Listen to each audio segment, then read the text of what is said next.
DEI wins and remains one because I spent $980 at Costco today. We're going to support the only store I can support anymore, which is Costco. Don't forget, Costco loves DEI, so we love Costco.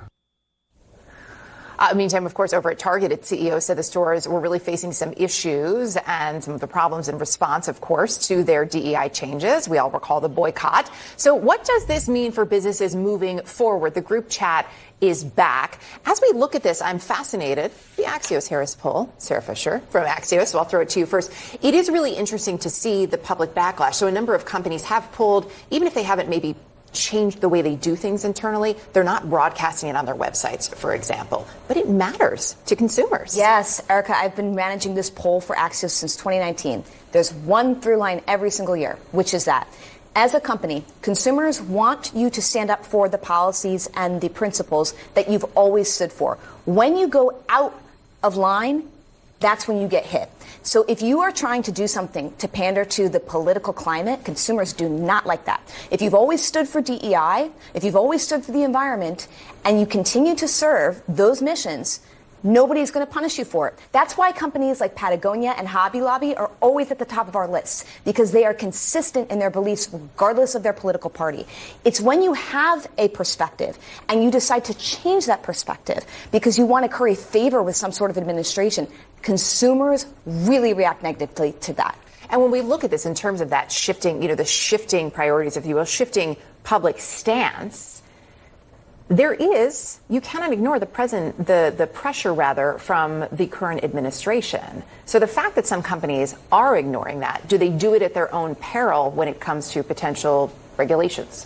Well, certainly I believe the DEI is inconsistent with American values. And so I like, particularly as Sarah articulated, those companies that shy away from it. As she said, though, there are some, Target being an example, where conservatives, myself included, stop shopping there because of their policies. Now, that's the consumer's choice. Those companies need to decide who they are trying to appeal to. And if they're out of step, as Sarah indicated, that's when they fall into trouble. As it pertains to Trump and his approach, it's not just the administration. There are a lot of groups now doing shareholder resolutions and other things that are forcing these companies to make tough choices when it comes to the policies they pursue. But some of those choices are sticking with what works for the company and what they believe is a company, which is we do better when we have a workforce that looks like the country, that is more inclusive, that is more diverse, that is more equitable, which we saw in that poll. Yeah, I think one of the things that is really interesting is that companies are now trying to hide what they're doing. Mm-hmm. They're using other language.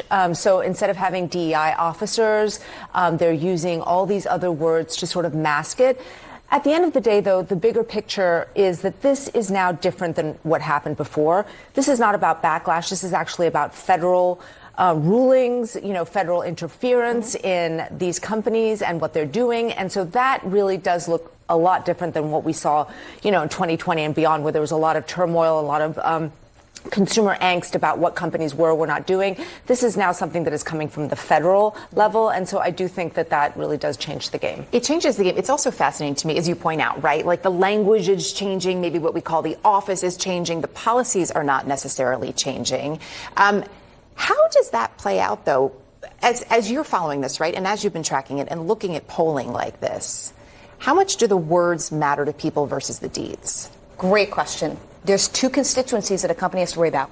Internally, they're employees, which if you're a big company, you got tens of thousands of employees, it matters a lot what type of wording you're using because they have been so accustomed to these policies throughout their years and tenure working there. If you are an external stakeholder, if you're a consumer, the minutia is not as big of a deal, but if it gets broadcast, if you get called out by the president or if you get called out by somebody for making a change, that's when it becomes a very, very explosive problem. To Lulu's point on the regulatory side of things, one thing I'm following, you have right now the FCC probing a lot of media companies for their DEI policies.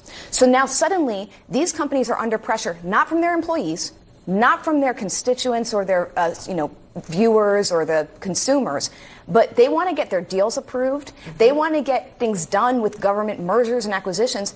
They're now suddenly changing their DEI tune to make sure they're currying favor with the administration. To Lulu's point, that is very different. This is not a pressure coming from like the George Floyd swirl from society. It's coming from the government. It's a very different type of pressure point for companies. I think it should worry people. I think it should worry people because, when you have the federal government trying to take private companies to task for policies that they're implementing, whether you think they are un-American or not, we can, one can argue that till you're blue in the face, but what is the role of the federal government in actually punishing companies for policies that they're holding about, how they choose to hire people?